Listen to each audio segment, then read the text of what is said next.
Entendez-vous ce bruit? Ce n'est pas le vent dans les arbres. Ce n'est pas le tonnerre au loin. Ce n'est pas le grondement d'un orage qui approche.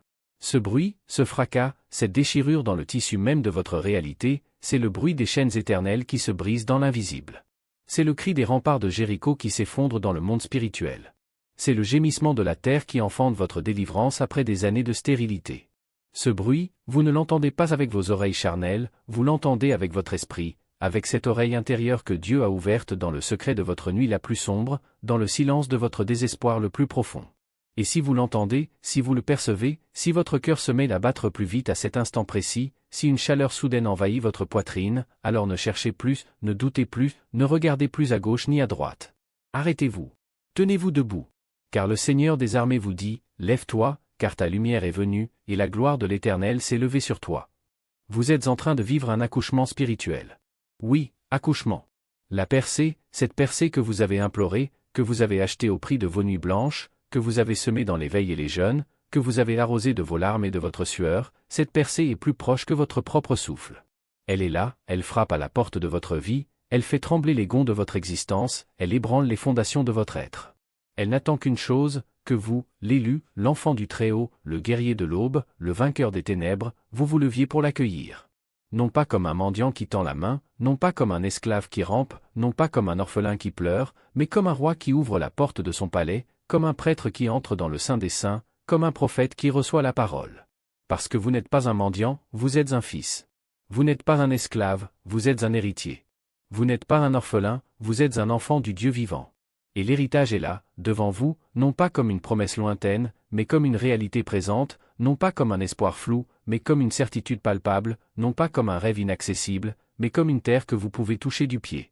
Je ne suis pas venu vous parler de théorie, je ne suis pas venu vous bercer de douces illusions, je ne suis pas venu vous endormir dans un confort spirituel. Je suis venu comme un héros, comme un prophète, comme une sentinelle qui crie dans la nuit noire, l'aube est là, même si vos yeux sont encore habitués à l'obscurité. L'aube est là, même si vous tremblez encore sous le poids des épreuves.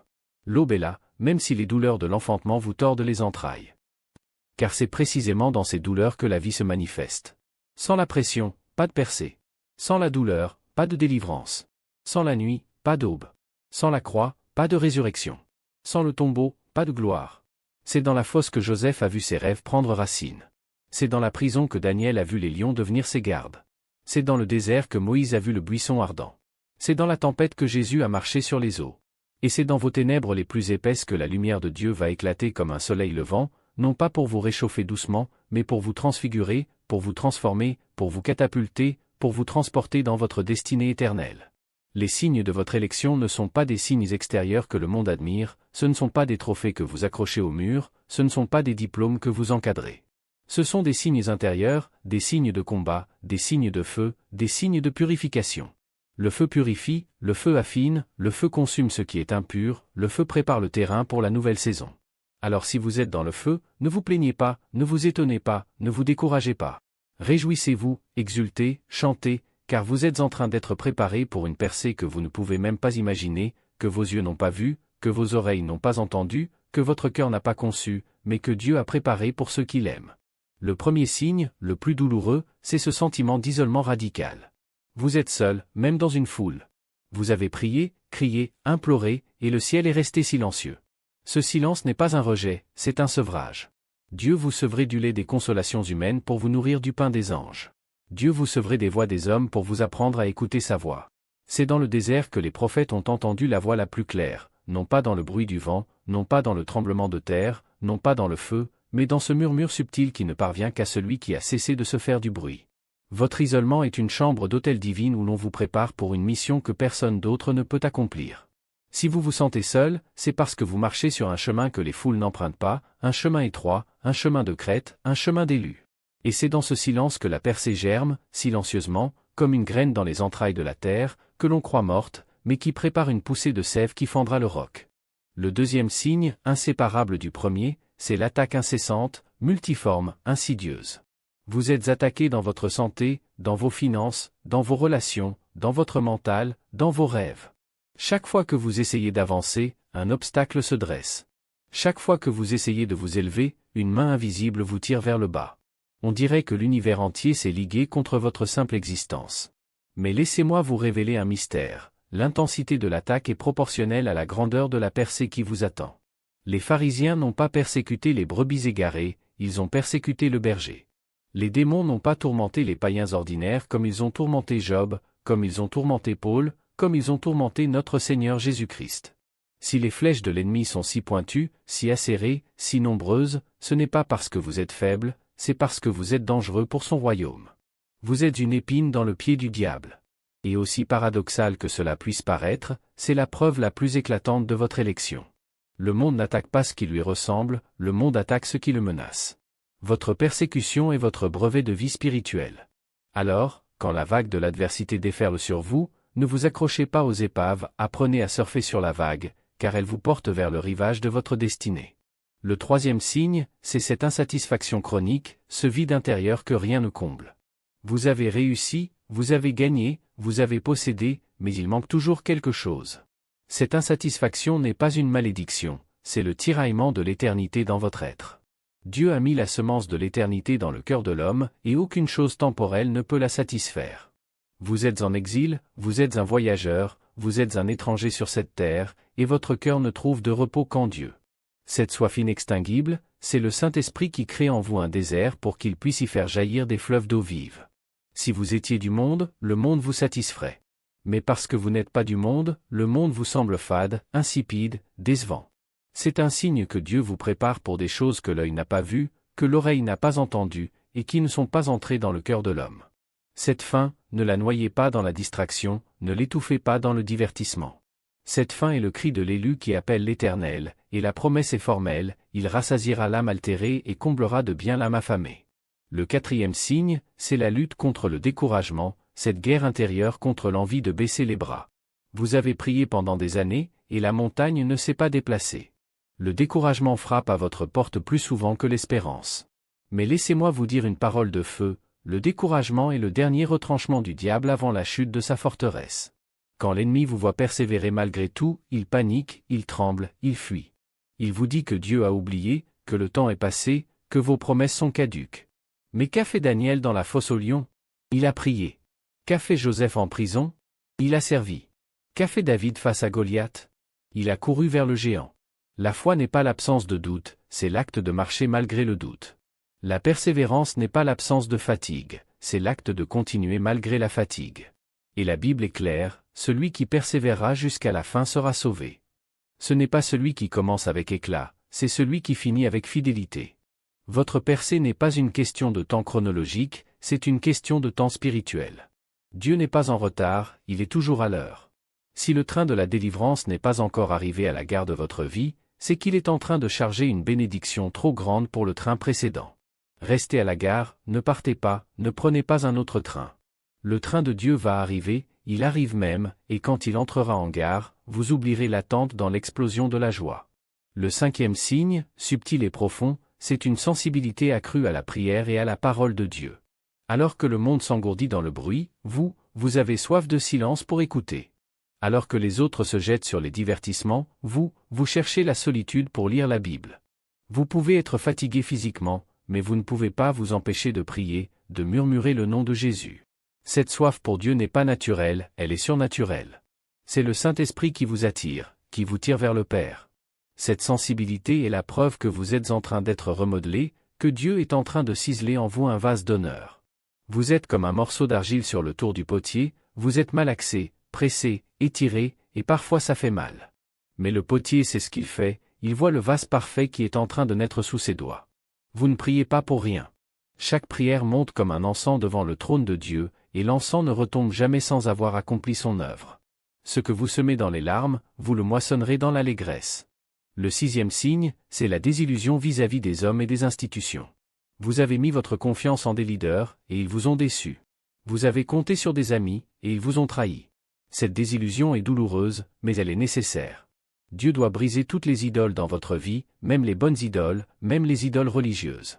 Il doit vous amener à un point où vous ne mettez plus votre confiance en la chair, mais uniquement en lui. Le prophète Jérémie l'a crié, « Maudit soit l'homme qui se confie en l'homme ». Vous avez peut-être été brûlé par des hommes, mais ce n'est pas une raison pour fuir Dieu. C'est une raison pour vous tourner plus intensément vers lui. Le Seigneur est un rocher, son œuvre est parfaite, toutes ses voies sont justes. Il ne vous décevra pas, il ne vous abandonnera pas, il ne vous trahira pas. Quand les hommes vous abandonnent, il est là, plus proche que votre propre souffle, prêt à vous recueillir comme une poule recueille ses poussins sous ses ailes. Le 7e signe, c'est ce combat incessant dans vos pensées. Votre esprit est un champ de bataille. Des pensées d'angoisse, de peur, d'impureté, de blasphème, de découragement vous assaillent. Vous vous demandez parfois si vous êtes sauvé, si vous êtes élu, si Dieu vous aime vraiment. Vous vous sentez sale, indigne. Et pourtant, vous croyez. Ce combat dans le mental est la preuve que vous n'êtes pas sous la domination des ténèbres, parce que si vous l'étiez, il n'y aurait pas de combat. Le combat existe parce que vous avez une nouvelle nature qui lutte contre les vestiges de l'ancienne, parce que le Saint-Esprit en vous lutte contre la chair. C'est le témoignage même de votre régénération. Ne vous condamnez pas pour vos pensées. Amenez-les captives à l'obéissance de Christ. Jetez-les comme des projectiles enflammés sur le bouclier de la foi. Et rappelez-vous que l'Esprit de Dieu habite en vous, que vous êtes le temple du Dieu vivant, et que rien ne peut vous séparer de l'amour de Dieu manifesté en Jésus-Christ. Le 8e signe, c'est l'attaque sur les finances. Beaucoup d'entre vous sont dans une situation financière désespérée.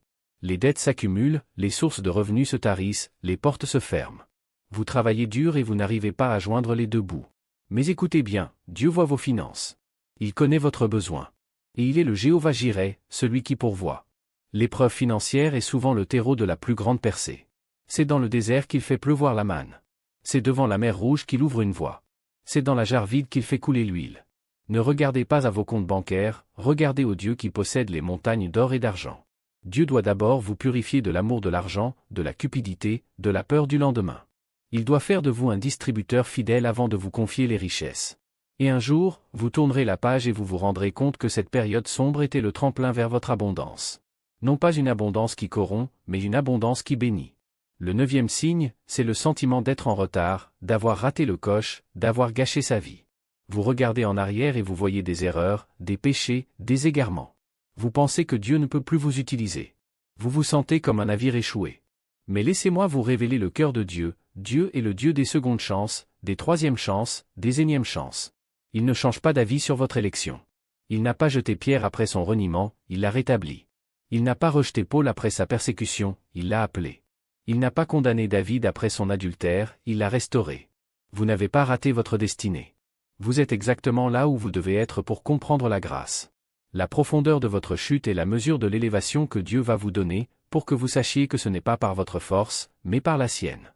Alors, jetez ce fardeau de culpabilité, jetez ce manteau de honte, laissez-vous embrasser par le Père qui vous voit revenir de loin. Le passé est pardonné, l'avenir est ouvert, et le présent est le moment de votre délivrance. Le 10e signe, le plus crucial, c'est que malgré tout ce que je viens de décrire, malgré les larmes, les attaques, la fatigue, le doute, le vide, la solitude, les échecs, vous êtes toujours là, vous êtes encore debout, vous avez encore cette étincelle au fond des yeux, cette espérance qui refuse de mourir, cette foi en un Dieu qui voit dans le secret. Cette étincelle ne vient pas de vous, elle vient de Dieu. Et cette flamme, même si elle vacille, ne peut pas être éteinte. C'est le sceau de l'Esprit Saint. C'est le gage de votre héritage. C'est la garantie que celui qui a commencé en vous une bonne œuvre la mènera à son terme jusqu'au jour de Jésus-Christ. Maintenant, écoutez-moi bien, car ceci est l'appel à l'action. Vous avez assez pleuré. Vous avez assez gémi. Vous avez assez attendu. Il est temps de se lever, de saisir votre autorité, de prendre votre place.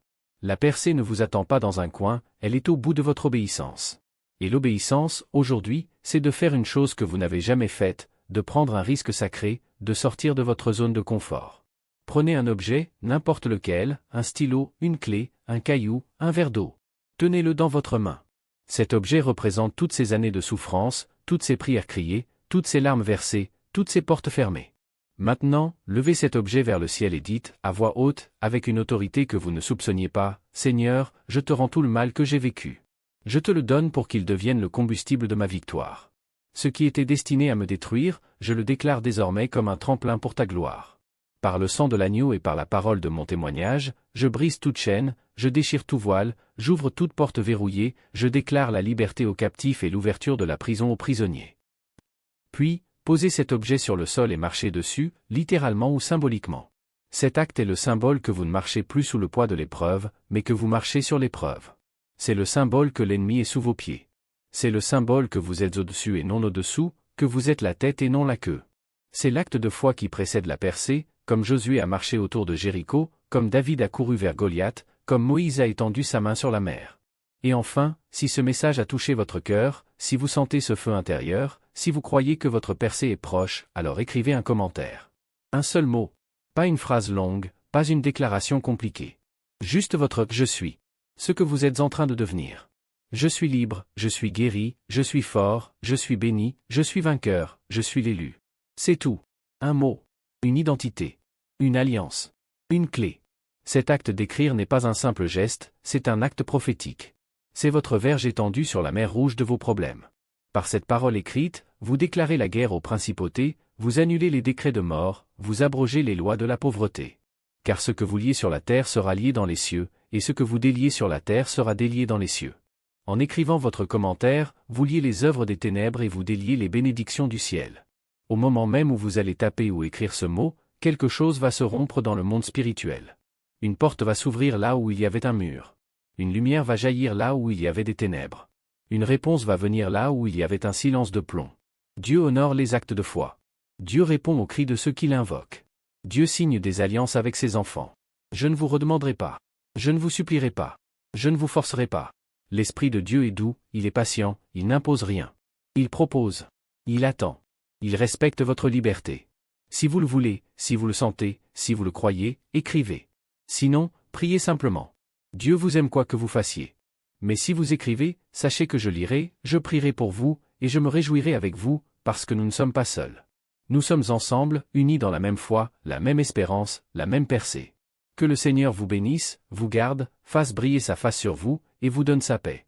Que la grâce de Jésus, l'amour du Père, et la communion du Saint-Esprit soient avec vous, maintenant et pour toujours. Amen.